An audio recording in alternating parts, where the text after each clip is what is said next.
Success, what does it mean to you? A dream job? A fulfilled family? A luxurious lifestyle? Or simply a happiness that's just enough for you to accept? When you were still in school, you dreamed that after graduation, you would find a decent job and live off your own labor. When you first started working, you thought that if you worked hard and made no mistakes, your superiors would recognize you and your career path would move up to the next level. And when you truly loved someone, you believed that with enough love, sincerity, and patience, they would choose to stay by your side until the end. But life doesn't always respond the way you hope it will.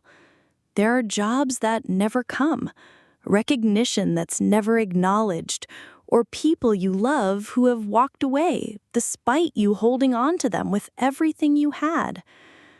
Unmet expectations leave behind a deep and lasting void within us, a pain sharper than any direct rejection, because at that moment, there's no one to blame but yourself. Alone, with disappointment and the regret, if only. So, how can we be gentler with those expectations? How can we learn to change, not our dreams, but the way we approach those dreams?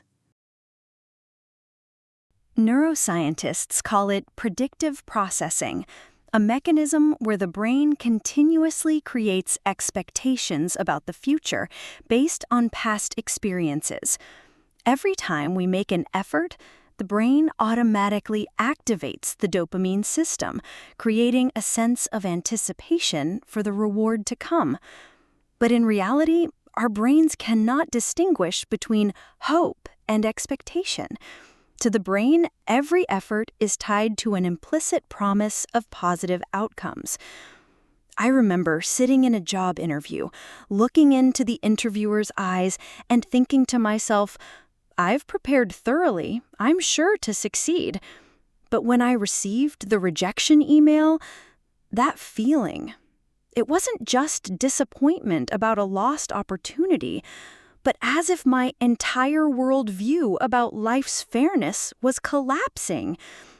That's precisely why unfulfilled expectations are so painful. They're not just hopes that have been crushed, but an entire belief system about how the world works being challenged. Psychologist Daniel Kahneman pointed out in his research that we tend to judge the quality of decisions based on outcomes rather than the logic at the time the decision was made.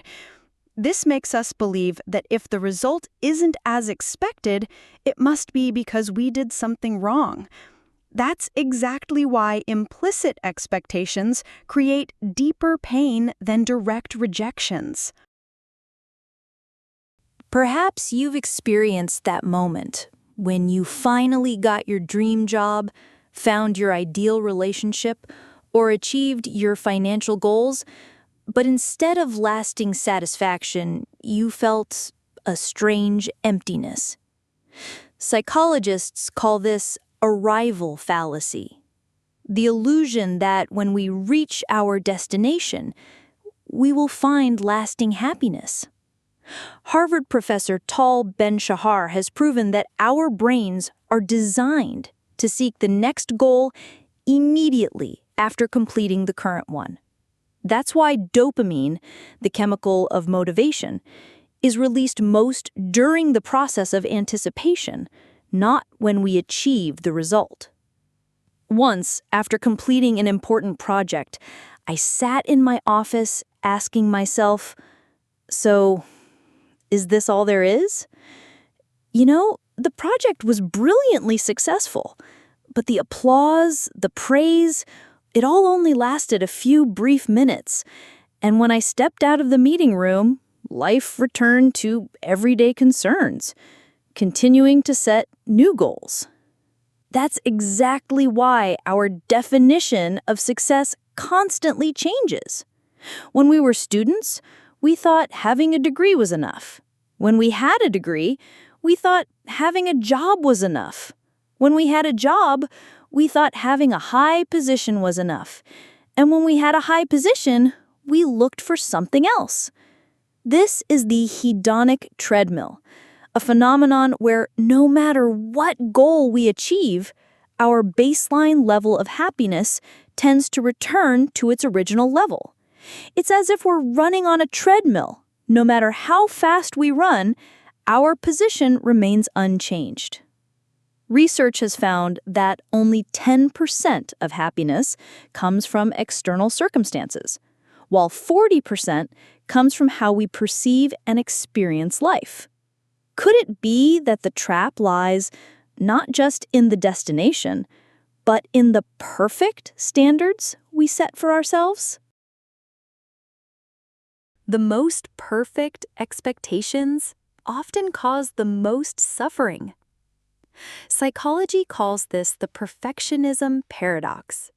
When we set standards that are too high and rigid, we inadvertently create an evaluation system where there are only two outcomes: perfect or complete failure.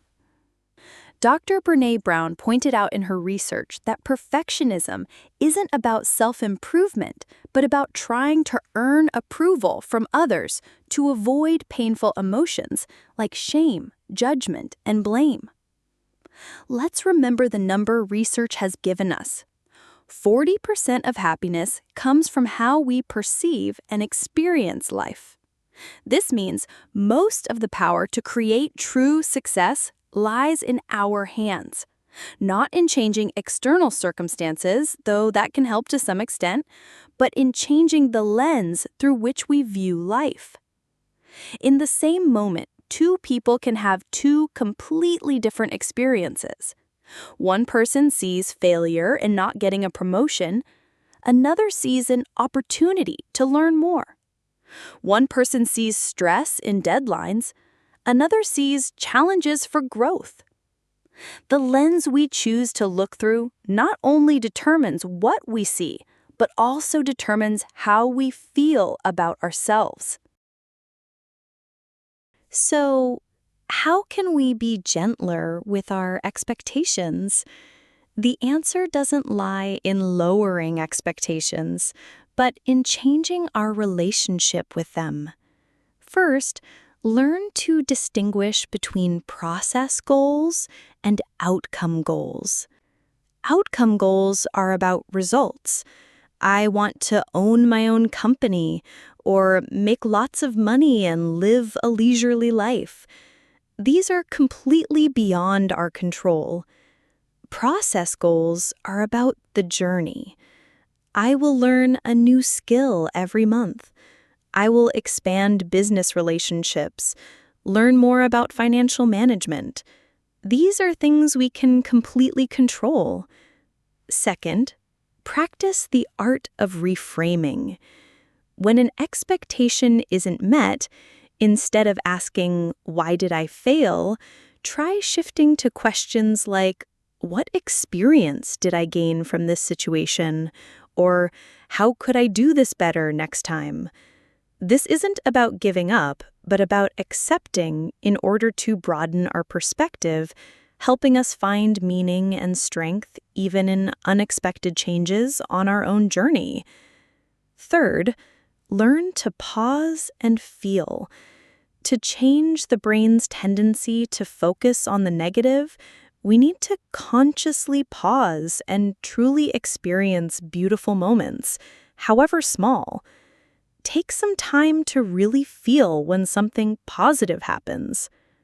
And finally, remember that success isn't a destination, but a journey. It will truly be meaningful when you find joy on that journey. Let me tell you about a carpenter. He's not famous, doesn't have a big company, just has a small workshop at the end of the street.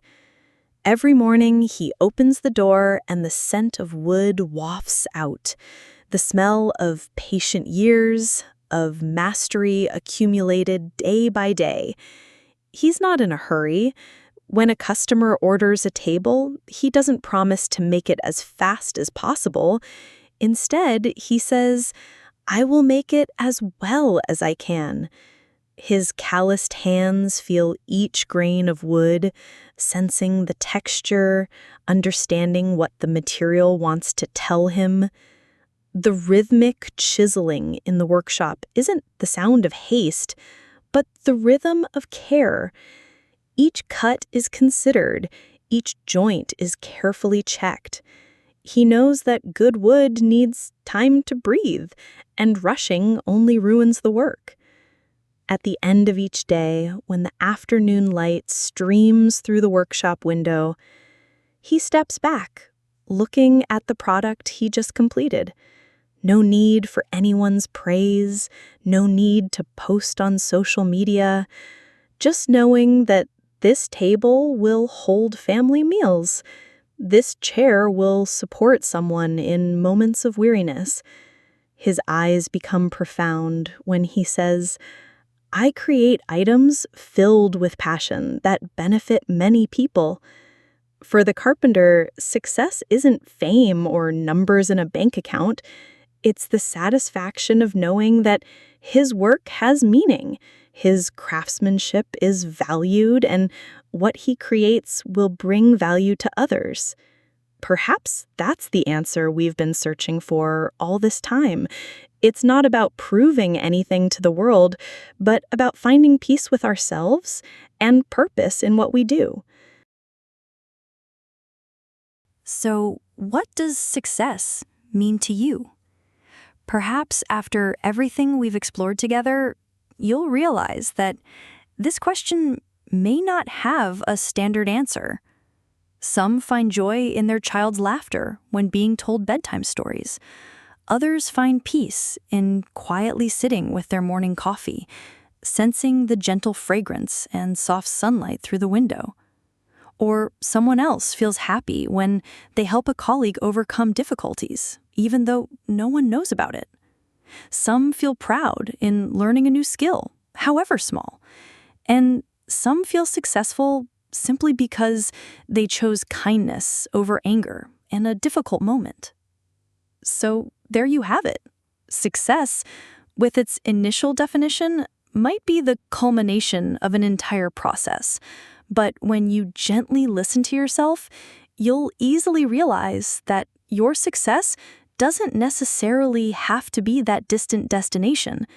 Sometimes it's the efforts you make, or a small goal, a positive attitude that you feel satisfied with and accept in your daily life journey. That's when success has quietly approached you. Though not flashy or glamorous, it's at least a moment when you're truly satisfied with yourself, and you can easily smile and welcome it.